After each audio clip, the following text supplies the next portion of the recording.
The overall goal of the following experiment is to non-invasively immobilize Drosophila larvae for live imaging using a modified microfluidic chamber. A third instar larva is positioned in the chip with some oil to help seal up the larva. Next, the chip is placed on top of the larva, such that its body fits within the chamber. The chip is connected to a syringe so that a vacuum can be applied.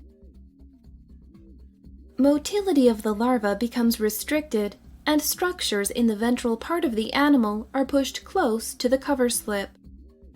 Using a confocal microscope, structures are easily imaged, such as the details of sensory neuron axon terminals and regeneration of segmental nerves after induced nerve damage. Other methods to immobilize Drosophila for live imaging use chloroform, ether, or isoflurane anesthetics. The main advantage of this technique is that it avoids the use of such toxins which interfere with physiology of the animal. An added benefit from the absence of toxins is that the larva chip is safe and easy to work with. The robust immobilization allows for imaging of rapid events, such as faster axonal transport and changes in intracellular calcium.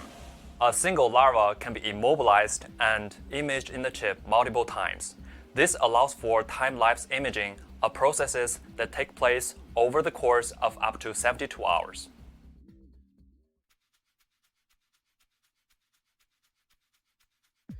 Begin by obtaining a sample PDMS chip to try out this protocol. Instructions on how to make a PDMS chip from an SU8 mold